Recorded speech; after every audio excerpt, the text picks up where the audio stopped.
Então, agora eu jogo para o debate o seguinte questionamento. Vou começar com a Marina. A legislação precisa ser mais rígida para garantir mais espaço às mulheres, Marina?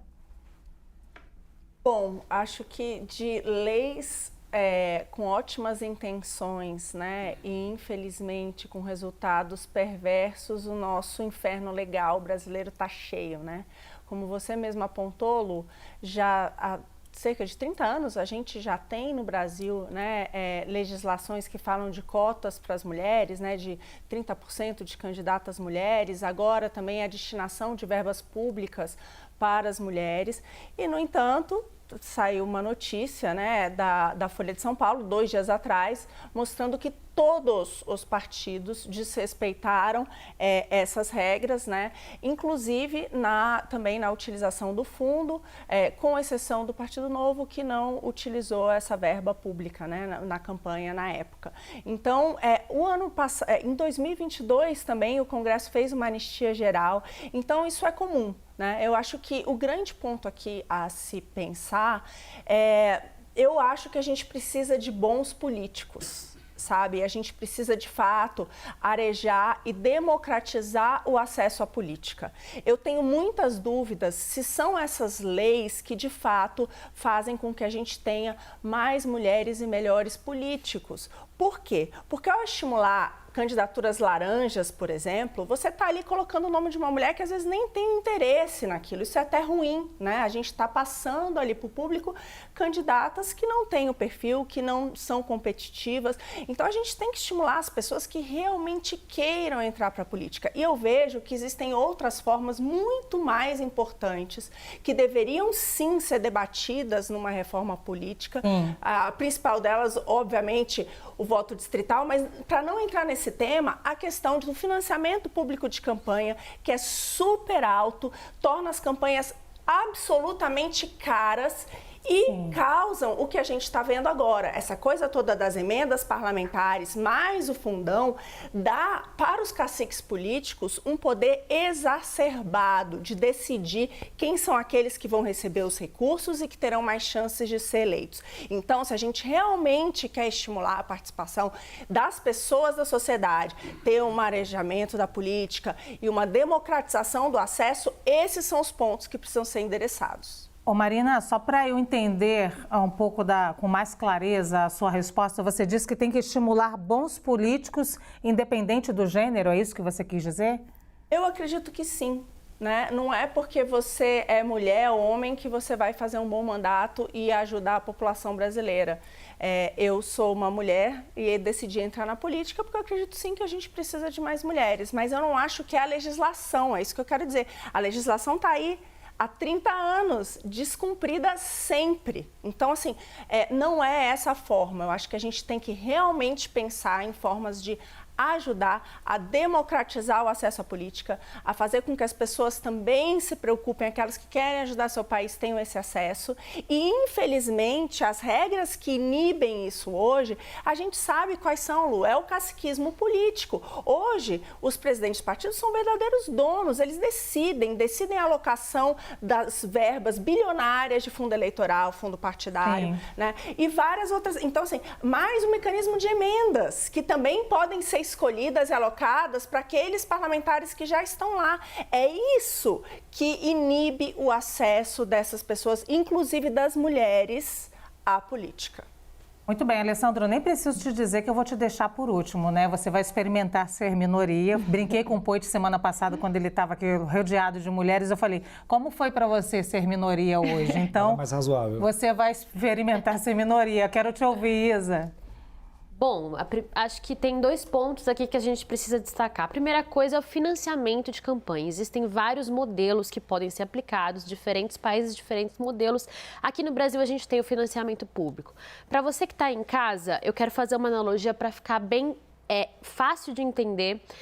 O financiamento público de campanha funciona igual quem paga seu salário. Quem que vai pagar a campanha? Não existe também campanha grátis, não é mesmo? Então, se não existe campanha grátis, alguém vai pagar. ou vai ser o povo, o seu patrão, ou vão ser empresários, gente com dinheiro, né, para investir, porque afinal campanha é uma coisa cara. O financiamento público de campanha, portanto, ele é uma forma de que é o povo que é, digamos assim, o patrão das pessoas que estão dispostas a serem candidatas à sociedade. Isso sobre financiamento público de campanha. Agora, sobre a participação das mulheres, eu quero dizer de experiência própria, para quem está nos ouvindo, que eu tenho 12 anos aí, na verdade eu tive 12 anos em um só partido e eu acompanhei o efeito que a aprovação das cotas de mulheres como candidatas e do financiamento partidário de campanha provocou internamente na vida política partidária, né, no Brasil. Efeito positivo, Isa, efeito positivo ou negativo? Efeito positivíssimo, né? Em primeiro lugar, a gente não tinha isso, é importante que se diga, né? Eu sou uma mulher, tenho meus posicionamentos políticos, porém o machismo ele está presente em todos os partidos políticos, sem exceção. Então, essa legislação, a aprovação dessa legislação foi de fundamental importância para nós, mulheres, que estamos lá lutando dentro dos partidos para que as nossas causas, para que as nossas lutas sejam ouvidas. A aprovação dessa legislação foi fundamental. Eu mesma fui candidata por conta desses debates que foram colocados a partir da aprovação dessas legislações. Então, eu não tenho dúvida da eficácia e da importância. Acho que hoje no Brasil nós temos uma realidade de violência política de gênero, que sim, a estrutura política brasileira, ela tem heranças coronelistas, então os dirigentes partidários são de A a Zinco, de novo, da esquerda à direita, são homens brancos, de classe média ou classe altíssima, e que mandam e desmandam na política brasileira. Isso deve ser questionado, sem dúvida nenhuma. Mas nós vamos fazer isso lutando, inclusive através da legislação, da aprovação de legislação, para ter mecanismos para obrigá-los. Vão ter que colocar candidatas mulheres, sim. E nós, pela nossa capacidade, não porque está lá na cota, não porque é lei, porque ninguém se elege porque tem uma lei que diz que você pode ser candidata. Um partido ele tem centenas de candidatos. Quem se destaca? Quem tem capacidade. Quem são os bons políticos, e é por isso que a legislação ela é uma reparação histórica.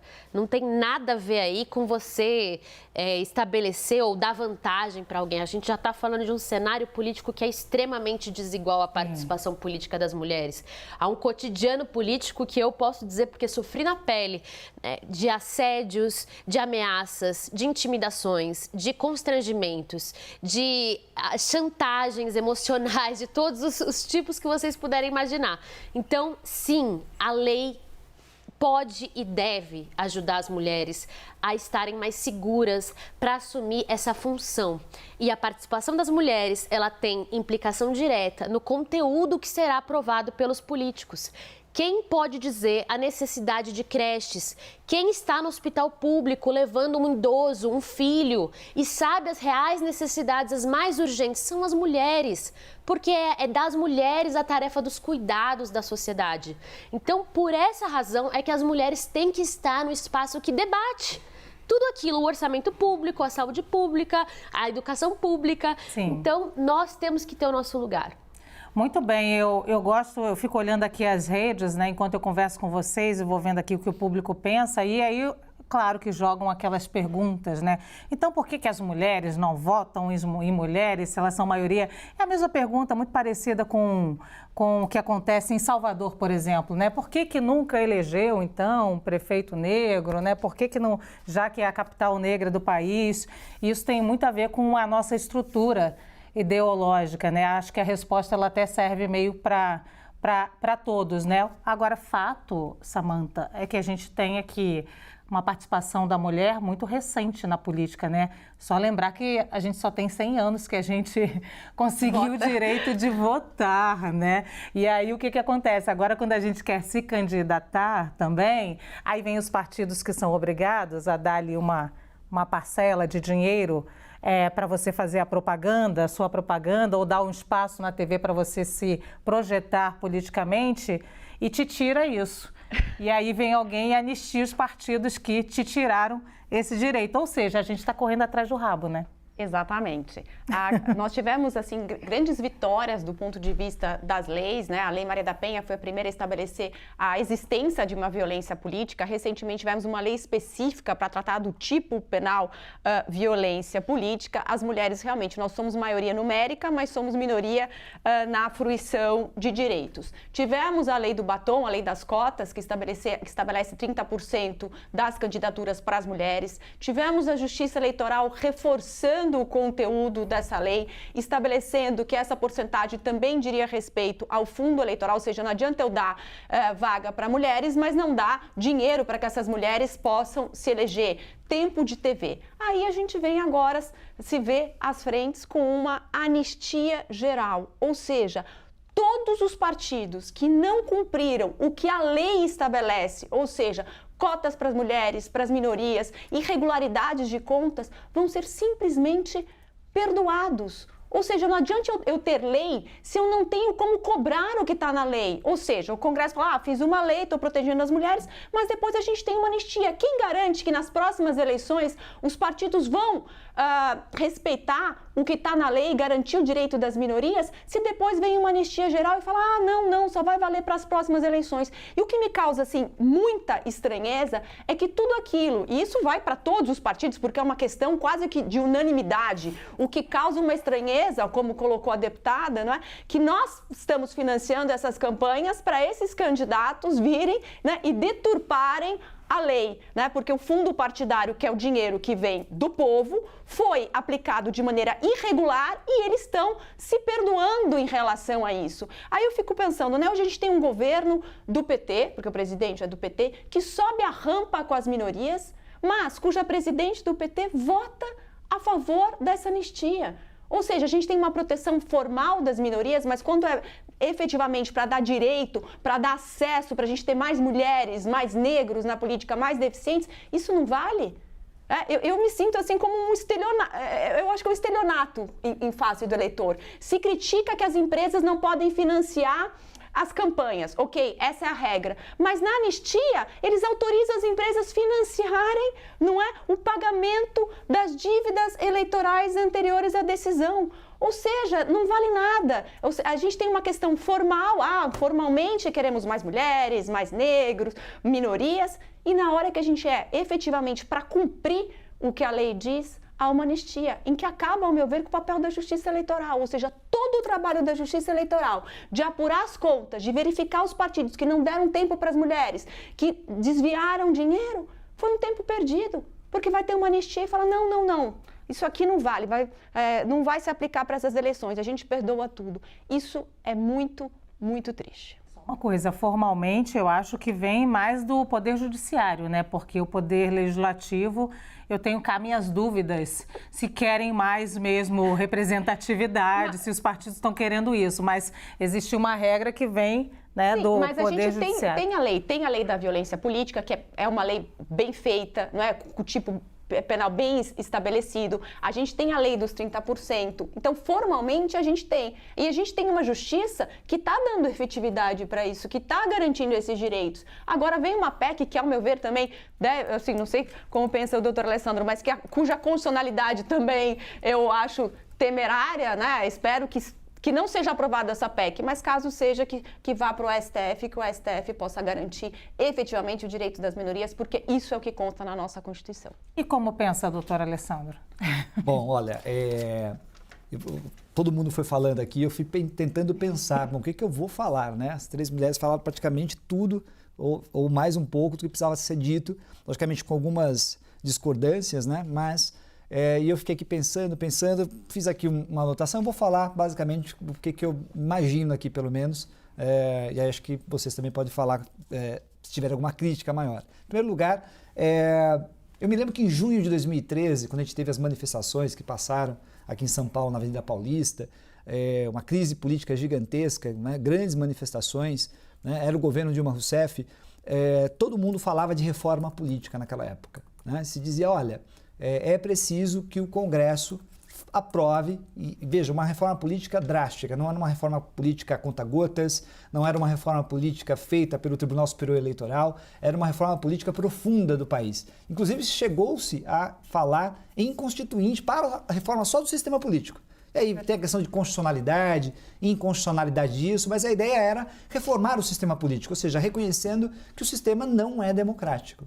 Ou seja, não consegue representar nem as classes sociais, não consegue representar a questão de gênero, não consegue representar a questão de raça, ou seja, nós temos um problema de representatividade, né, de imagem de representação dentro do Congresso, dentro do Parlamento, dentro das prefeituras, dos municípios, né, nos governos, e nós temos um problema de decisão também com relação aos direitos. Então, havia uma crítica muito profunda com relação à democracia brasileira. E naquele momento eu me lembro que um escritor espanhol, um pensador espanhol, havia escrito uma matéria dizendo, olha, precisaria de uma grande reforma política. Eu não acho que eles vão fazer. Ou seja, uma necessidade gigantesca e um parlamento que nitidamente, né, não iria fazer essa reforma. Por quê? Porque, como disse a Lu, nós temos um sistema estruturado do ponto de vista político. Quem está confortável dentro desse sistema, é óbvio que não vai querer mudar. Não vai querer mudar nem para democratizar o sistema e muito menos para dar mais acesso e transparência a esse sistema. Eu não diria que existe um sistema político ou um sistema partidário, eleitoral no mundo que seja perfeito. Todos terão problema. É difícil alguém encontrar aqui um sistema e falar esse aqui é perfeito. Quando você vai naquele país analisar o sistema, você vê que todo mundo fala mal daquele sistema, né? Os partidos tendem realmente a terem caciques. Não é um problema do Brasil, é um problema que vem lá do século XIX para o século XX. Na Alemanha se discutia isso. Ou seja, é um problema antigo, não tem solução mágica, mas que a reforma é necessária, me parece que é. 2. O que nós estamos vendo nesses exatos momentos é uma espécie de resistência a essas pequenas reformas que foram feitas. Pequenas reformas, como a Isa disse aqui e também a Samantha, que têm grande efeito, que são importantes, que tem, né, você pode discutir o tamanho desses efeitos reais, concretos, etc., mas tem algum efeito. Sabe por que tem algum efeito?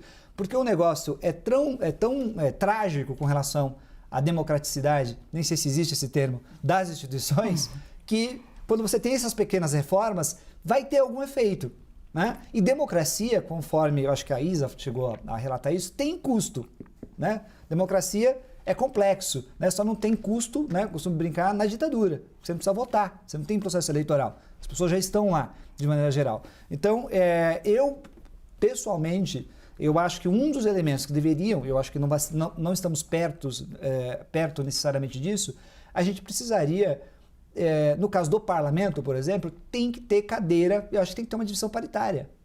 Por quê? Porque se o partido político sabe que ele tem que eleger mulheres, parou a discussão, veja, pelo menos eu incentivo uma discussão que não passa mais pelo dinheiro, porque eu sei que eu tenho que eleger mulheres, porque se eu colocar só homens no primeiro lugar, eles não serão eleitos. Então os partidos vão começar a pensar, bom, agora nós vamos ter que eleger mulheres mesmo. Vão investir. Claro, então eu acho que tem que ter uma paridade de cadeira. Não, eu acho que não há, isso não deveria ter discussão mais na sociedade brasileira. Tem que ter cadeira, metade da cadeira do Congresso Nacional e do Senado, mulheres, não tem o que discutir. Assim, para começo de conversa, para a gente conversar sobre a questão de gênero no Brasil, porque aí eu paro de fazer fiscalização, gastar um dinheirão de fiscalizando, se o cara está gastando, não quer gastar. Sim. Meu amigo, eu já não quero nem saber se vai ser um bom político ou um mau político, ou uma má política que vai ser eleita.